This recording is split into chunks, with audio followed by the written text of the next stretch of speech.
So I'm under a crunch right now. I have 2 weeks to get this entire space move-in ready in order to make this my entire studio space, at least for the time being until I build the next one. And as you can see, there's a lot of work ahead. Not only that, at the same time as renovating this, I also need to be moving my entire Lego collection. That's all my parts, all my mocks, and all those sets. Okay, so it's the first day of progress. Well, technically second. My electrician was actually out yesterday. We got an entirely brand new electrical panel here installed. So that's all good to go. The previous one, which I'll show right now, looked terrible. It was like literally 50 years old. There was no slots left. There was tandem breakers being utilized. This is all individual breakers now, plus plenty of extra room. This is a 200 amp circuit coming in right here. Plus there's now a surge protector. This is something newer houses are doing now. So, you know, if there's a big surge to the power panel, it wouldn't actually affect the circuits. This would take the brunt hit. It's pretty cool, actually. It actually would save your house potentially from a fire or anything like that. So that's a pretty cool addition. But the point of this electrical panel is to be able to install a mini split, which is right here. And if we come outside the house, HVAC guys were out here yesterday. They dropped off the outdoor unit, but that comes in right here. And it'll be the actual unit, the head unit, which is how a mini split works, will be up here pretty close to the ceiling. And it should be more than enough for this space. This is a 2-car garage, roughly 560 square feet. So a really, really big area. The plan here is to obviously paint the floor. Looks terrible currently. I was thinking about doing carpet or maybe some type of tile, but painting it was by far the cheapest option, a couple $100. And then we are going to paint the walls the same color as the floor, so gray, gray, gray. And then the ceiling is going to be black. And there's actually a practical reason why I want only the ceiling to be black, and that is for lighting reasons, right? So the studio where I'm going to be doing reviews is going to be somewhere right here. And obviously the windows, I'll have to deal with those in a little bit, but lighting that you get from the studio lights can bounce against this white and then cause all kinds of weird reflections and all that. When it's black, especially a matte black, you can control the lighting better. So if you're ever in like a Hollywood studio, you might notice that ceilings are usually black. And so that's the plan. So everything gray and black. I mean, it kind of fits the Star Wars theme anyways of what this room is probably going to be used for. It's crazy. The insulation has added so much sound editing to this space. Like, it was echoey as hell. It was super echoey the other day. And so it's crazy that it's all gone now. My dad and I ran these electrical outlets right here while I had my electrician replace the electrical panel. We did do some DIY work. It was not easy. So we ran this is a double outlet right here. And then we ran one over here. We also put the holes in the ceiling and put the outlets in the ceiling for the lighting. These are just, I think they're 1x4, 1 foot by 4 foot, basically giant LED panels we're gonna put here on the ceiling. Got them at Costco for 25 bucks each. So I got 4 of them. So 100 bucks for the lighting and the ceiling. That should be adequate. And then again, I'm gonna have my own film lights here as well. So that's really gonna make the space awesome. So yeah, a little bit more insulation, drywall next, and then painting the floor. It's starting to come together, guys. Now, it's not just Lego that I have to move. Obviously, I have my entire video editing setup, which has come a long way. It's pretty much ready to go. I've got my Apple monitors here, my Mac Studio. That's all good. I've got a little shelf over here. Darby also shares this office. This is my fiance. By the way, we're getting married next week, so that's crazy. And in fact, to celebrate our marriage, I'm actually doing something pretty incredible for you guys, and that is giving away an entire brand new $1,000 Death Star in a little bit more unique way. So what exactly do I mean by that? Well, thanks to the sponsor of this video, Whatnot, I am doing the craziest giveaway ever here on the channel. Guys, I'm not just giving away this Death Star, I'm giving away every single minifigure from this Death Star on top of the build. Meaning I'm opening up this set And I'm going to take out every single figure, build them, and literally give away every single one on top of the actual build by itself. So yes, that means you have a chance of winning every single one of these minifigures, or just the Death Star build by itself without any figures, all 39 giveaways. By the way, if you do the math, if I'm giving away something every 5 minutes, it's over 3.5 hours of straight giveaways. This is something I've never, ever done on Whatnot, and it's honestly gonna be insane. So this is all going to start this Tuesday at 6 p.m. Eastern Standard Time on Whatnot, that you can download with the link down in the description. And if it's your first time joining Whatnot, you get a $15 credit, and you can use that during my stream, because while I'm giving away 38 minifigures plus the Death Star build, I'm also going to be auctioning off my own Lego Star Wars minifigures as well that you can get some pretty good deals on. And I'm going to be doing some flash sales that you may or may not see coming. It's actually pretty cool. This is in conjunction with my wedding, just to help fund it, because, well, weddings aren't cheap if you didn't know. So this is something you're absolutely not going to want to miss out on. Again, huge thank you to Whatnot for making this happen. I can't believe I'm giving away this Death Star in the most unique possible way. I mean, 39 different giveaways. You're absolutely not going to want to miss out on this. Again, 6 p.m. Eastern Standard Time this Tuesday, October 7th. I'll see you guys there. Make sure you download Whatnot. And a huge thank you to Whatnot for sponsoring the video. And now back over to the other house, the old house.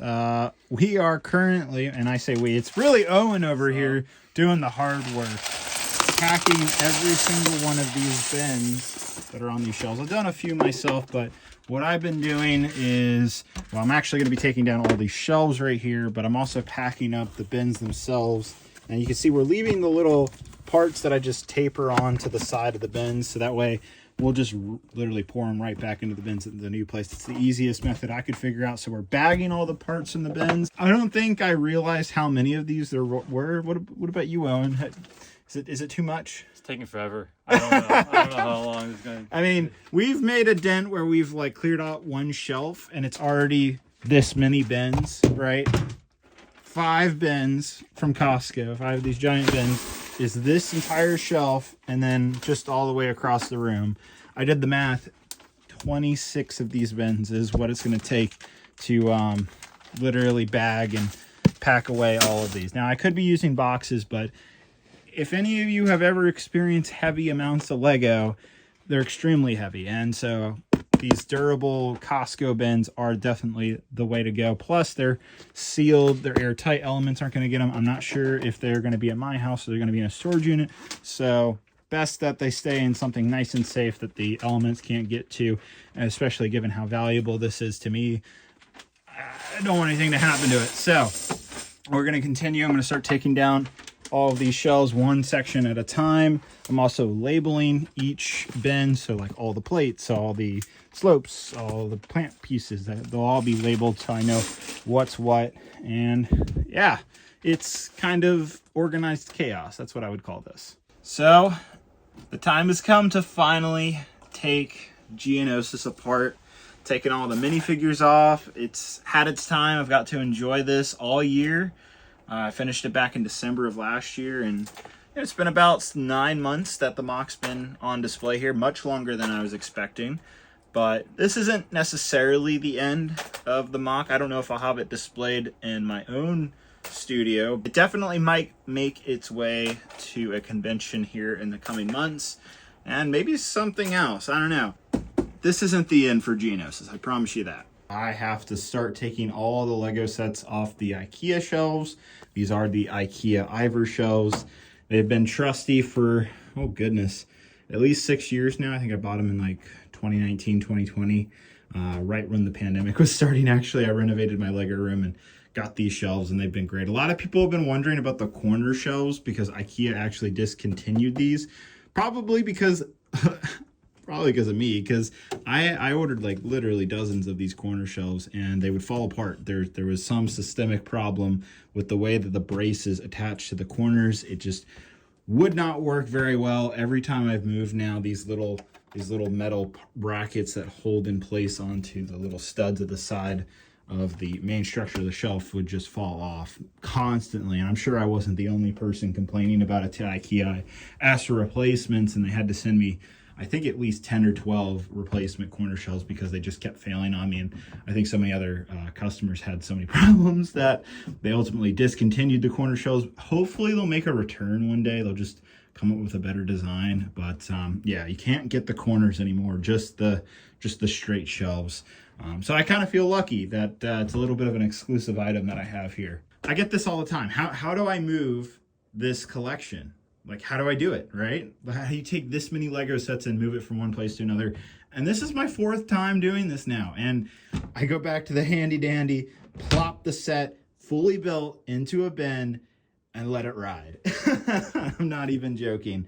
This is specifically the bin I like to use, this Sterlite 99 liter or 105 quarts bin. I've been using these for 9 years now, 3 moves now, 9 years. These things are fantastic. They have locking lids. They're really cheap at Walmart. They're like maybe $10 a pop, roughly, depends on if you can get them on sale. I've got a few more right here.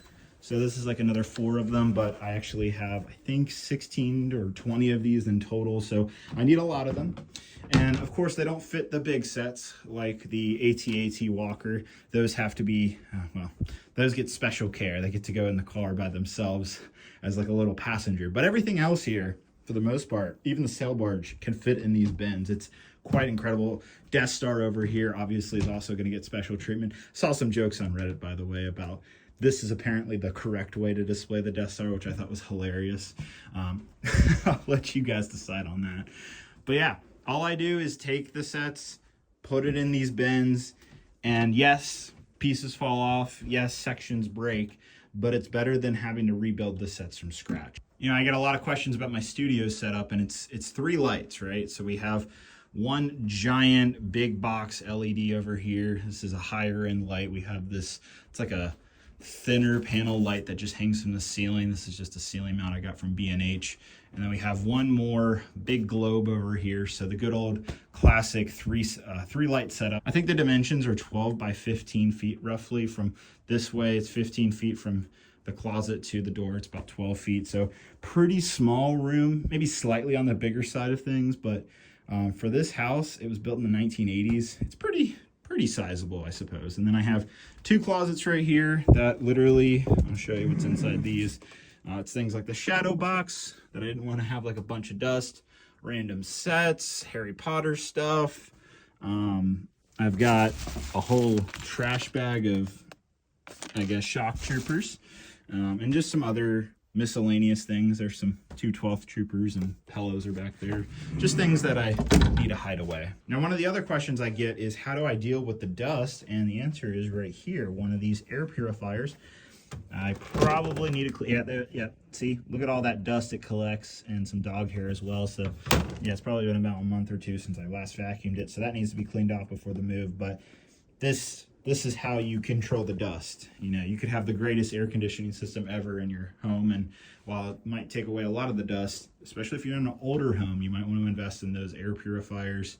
They really do make a difference, and it's totally worth, you know, buying a filter once, maybe twice a year, just to save yourself the hassle, especially if you're dealing with this amount of Lego. And you know, I see a lot of fans, they like to display their Lego in cabinets. I think that's the wrong way, but that's my opinion. I like to be able to just grab and touch things. You know, who doesn't want to touch stuff? Especially if friends are over, they want to grab something. I want them to grab something. I don't want it to be tucked away behind a glass box. And I also really like, you know, a lot of people want to have different ways to display. These iDisplay stands, I've been using these for about 5 years now. They're fantastic. You can see I have them spread off everywhere here, and they're just so useful. For those of you wondering what this room was behind Darth Vader here, it's actually just a bathroom. It's just a shower. And the pirate ship's hanging out in the toilet right now. This is just where some more sets and miscellaneous things are hiding that just didn't have room for. But yeah, that's the secret room behind the camera right here. It really is crazy. You know, just it's such a simple setup. This is the greatest seat I've ever purchased. You can see my butt imprint into it. But I tell you, as someone who has to build literally hundreds, if not thousands of Lego sets, having a good chair with good back support is important. And You know, I'm not talking about spending $2,000 on a freaking Herman Miller chair. No, no, no, no. You just need to find like a good mid-range chair, and that's what this is. This is an IKEA. This is like their highest end office chair. It's like a fake leather, but it's held up really, really well over the last couple of years. I mean, you can see there's nothing is tearing apart, which is really nice. A lot of those cheapy Amazon leather chairs will absolutely ruin over time, even if they say they're real leather. But this thing has been wonderful. I originally bought it for $300, but I think they go for $400 or $500 now due to inflation, which really sucks. But thankfully, I bought 2 of these because I figured it would be useful to have more than one.